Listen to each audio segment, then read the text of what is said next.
नमस्कार, मैं हूं अमित पालित। हिमाचल प्रदेश में 4 घंटे की वोटिंग हो चुकी है और अब तक ओवरऑल 20% से ज्यादा का मतदान हो चुका है।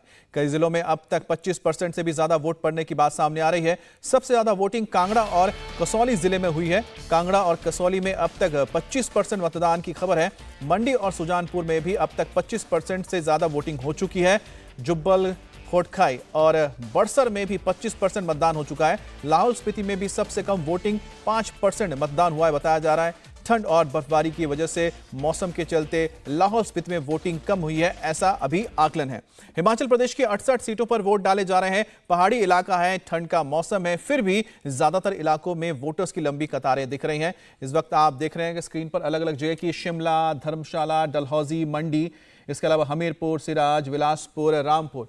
तो आप शिमला जो इलाका देख रहे हैं, शिमला यानी कि राजधानी और उसके आसपास का इलाका है। धर्मशाला, डलहौजी जो इलाका पड़ेगा ये कांगड़ा के आसपास, कांगड़ा का इस इलाका पड़ता है। उसी तरह से मंडी का आप जो इलाका देख रहे हैं तो मंडी, हमीरपुर ये इलाके हो गए और बिलासपुर, रामपुर ये भी आप देख रहे हैं कुछ इलाकों में जो वोटिंग हो रही है। लेकिन बीजेपी के लिए जो सबसे इंपॉर्टेंट इलाके हैं उसमें आपका इलाका पड़ेगा, एक है मंडी, दूसरा हो गया कांगड़ा। ये दो ऐसे इलाके जहां बड़ी तादाद में सीट्स हैं और बीजेपी ने पिछली बार यहां पर बहुत जबरदस्त परफॉर्म किया था। अब बिलासपुर में देखिए कितना, बिलासपुर में इस वक्त आप देख रहे हैं चंबा 12% से ज्यादा है यहां पर जो वोटिंग हो चुकी है। चंबा के इलाके में पहाड़ी इलाका पड़ गया, चंबा का जो इलाका है, और ये डलहौजी के आगे जाके पड़ता है चंबा। हमीरपुर यहां पर आप देख रहे हैं कि करीब करीब 20% के करीब जा रहा है, 19.40% यहां पर वोटिंग हुई है। और हमीरपुर आप जानते हैं कि अनुराग ठाकुर और उनके पिताजी जो कि वहां पर रहे हैं, वहां पर धूमल साहब सीएम रहे हैं, उनका इलाका पड़ता है कांगड़ा। 16.49%, 16.5% के यहां पर पड़ा है। और कांगड़ा इलाका बहुत इंपॉर्टेंट बीजेपी के लिए, क्योंकि बीजेपी ने सबसे ज्यादा सीटें यहां पर निकाली थी जब पिछले बार यहां पर चुनाव हुए थे 2017 की अगर हम बात करते हैं।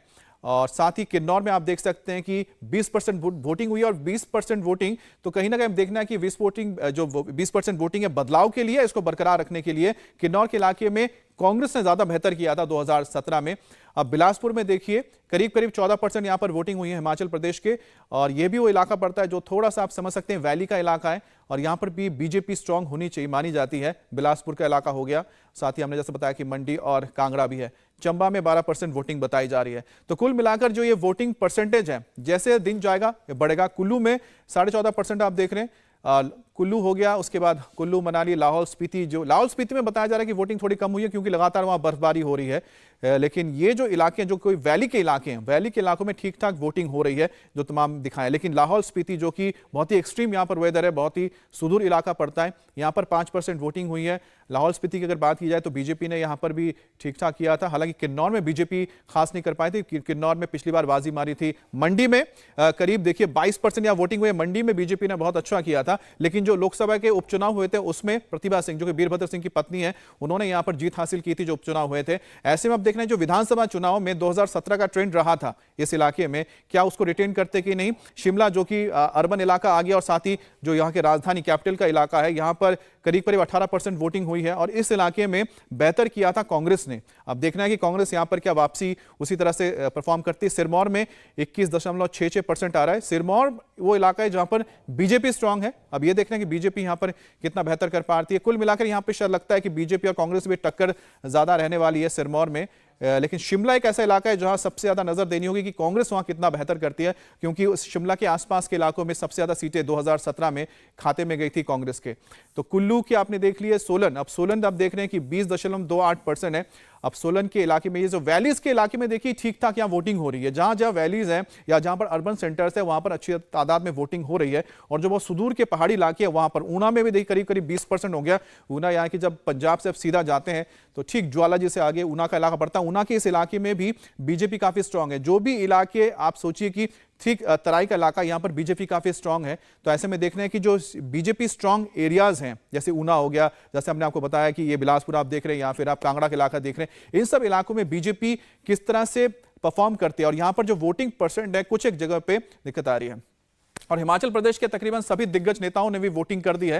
तो आपको तस्वीरें दिखाएंगे किस तरह से बीजेपी के जो सीनियर लीडर्स हैं, जैसे कि इसमें जयराम ठाकुर जो कि खुद मुख्यमंत्री है, इसके अलावा यहां पर जेपी नड्डा ने भी वोटिंग की है, इसके अलावा प्रेम कुमार धूमल, उसके बाद अनुराग ठाकुर ने भी अपना वोट डाला है। तो जेपी नड्डा आप देख रहे हैं कि और राज्यसभा सांसद है और यहीं से आते हैं। जेपी नड्डा हिमाचल से राज्यसभा सांसद भी हैं। जयराम ठाकुर मुख्यमंत्री, उन्होंने भी वोटिंग कर दी है। प्रेम कुमार धूमल जो कि एक्स सीएम है और अनुराग ठाकुर को भी आप देख रहे हैं। अनुराग ठाकुर के पिताजी हैं प्रेम कुमार धूमल, इसके अलावा प्रतिभा सिंह जो कि वीरभद्र सिंह की पत्नी है और मंडी से इस वक्त लोकसभा की सांसद भी है। विक्रमादित्य सिंह जो कि वीरभद्र सिंह के बेटे हैं, कांग्रेस के नेता प्रतिभा सिंह के बेटे हैं, तो ये राज परिवार से आते हैं। इनका भी रामनगर जो इलाका पड़ता है, यहाँ पर रामपुर का इलाका, यहाँ से वो आते हैं। तो कुल मिलाकर जो दिग्गज हैं सभी ने वोट डाल दिया है।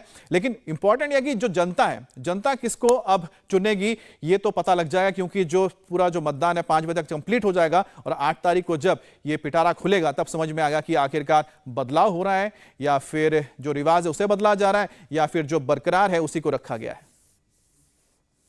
तो आज का दिन एक त्योहार का दिन होता है, जिस दिन जनता अपने मतों का प्रयोग करती है और आने वाले 5 साल के लिए अपने हित को ध्यान में रखते हुए वह सरकार का चुनाव करती है। और मैं भी एक मतदाता हूं।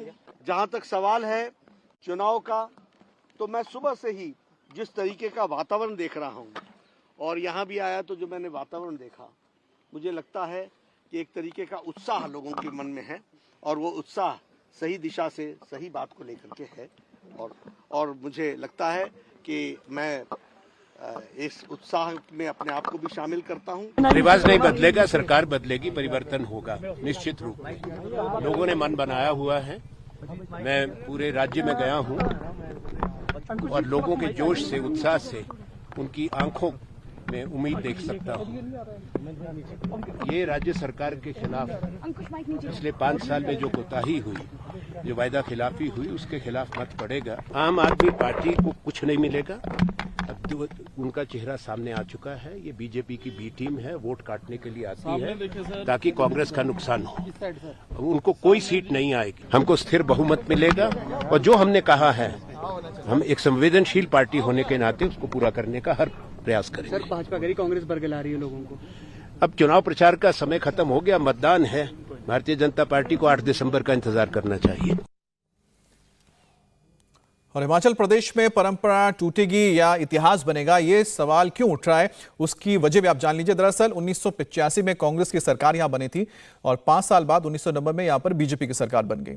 3 साल बाद जब 1993 में चुनाव हुए तो एक बार फिर से कांग्रेस सत्ता में वापसी हो गई, लेकिन 1998 में बीजेपी ने एक बार फिर से सत्ता में वापसी कर ली और इसके बाद 2003 में कांग्रेस जीती, 2007 में फिर बीजेपी ने बाजी मार ली, 2012 में एक बार फिर से कांग्रेस ने बाजी मारी, तो 2017 में बीजेपी की वापसी हुई। अब 2022 में चुनाव हो रहे हैं, तो ऐसे में सबको लगता है कि क्योंकि 1985 से लगातार ये ट्रेंड चला आ रहा है, तो हो सकता है कि इस बार भी एक बार फिर से कांग्रेस को सत्ता मिलेगी। लेकिन लोग उदाहरण किसका दे रहे हैं? लोग उदाहरण दे रहे हैं उत्तराखंड का, क्योंकि उत्तराखंड में भी यही ट्रेंड था, एक बार बीजेपी, एक बार कांग्रेस, एक बार बीजेपी, एक बार कांग्रेस। लेकिन इस बार जो चुनाव है, इस बार के चुनाव में 2022 के चुनाव में उत्तराखंड में वही रिवाज टूटा, वो ट्रेंड टूटा और बीजेपी ने रिटेन की सत्ता। और यही वजह है कि बीजेपी ने लगातार यहां पर कहा है कि यह रिवाज जो है वो बदलेगा।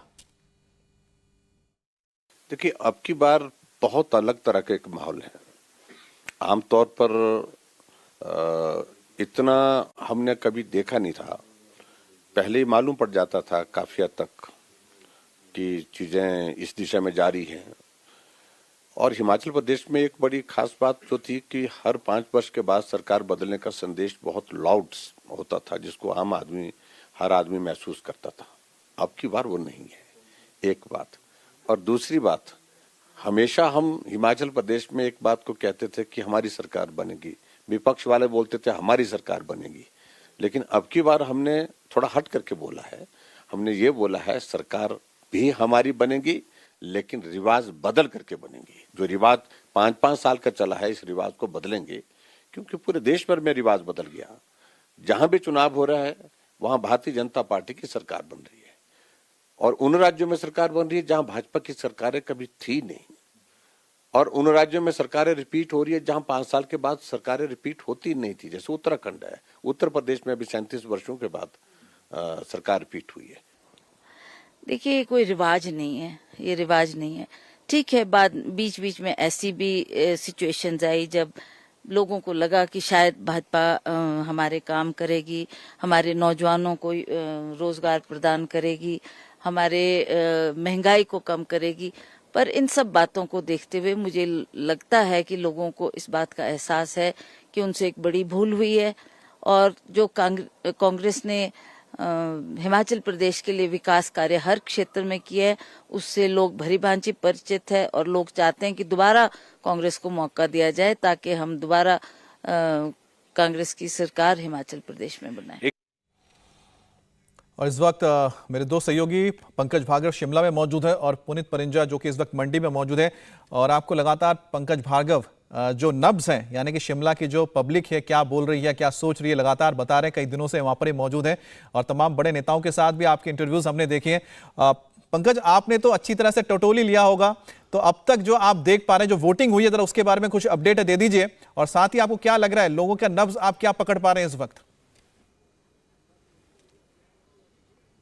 बिल्कुल अमित, देखिए जैसे कि आपने भी बताया, जो वोटर टर्नआउट है वो अमेजिंग है। देखिए 75% वोटिंग परसेंटेज रहा था 2017 के जो विधानसभा चुनाव हुए थे और अभी जो ट्रेंड बता रहा है वो दिखा रहा है। आपने बताया मुश्किल इलाके हैं, लेकिन अब जैसे जैसे दिन चढ़ता जा रहा है तो एक देखिए जो इलेक्शन कमीशन का ऐप है उसको फॉलो करते हैं। बहुत पढ़े लिखे मतदाता हैं, यंगस्टर्स जो हैं, उनमें जबरदस्त होड़ लगी हुई है कि हमें वोट करना है और हमारा डिस्ट्रिक्ट जो है वहां वोटर टर्नआउट अच्छा हो। तो आपने कांगड़ा को देखें, आप हमीरपुर को देखें तो लगभग 25% तक पहुंच गया वोटर टर्नआउट। 4 घंटे से कुछ ज्यादा वक्त हुआ है, तो उस तरीके से देखा जाए तो जबरदस्त जोश और उत्साह नजर आ रहा है। और दूसरी तरफ आपने बताया कि मैंने नब्ज टटोलने की कोशिश की, तो देखिए यहां कांग्रेस ने, प्रियंका गांधी ने अपने लगातार भाषणों में यह बात कही। उन्होंने कहा कि देखिए भ्रष्टाचार, महंगाई और बेरोजगारी ये दिया है बीजेपी गवर्नमेंट ने, तो इसको बड़े जोर शोर से उठाया। उन्होंने कहा कि 1 लाख नौकरियों का वादा किया जैसे ही सरकार बनेगी और जैसे ही फर्स्ट कैबिनेट बैठेगी और उसके तुरंत बाद ओपीएस को लागू कर दिया जाएगा।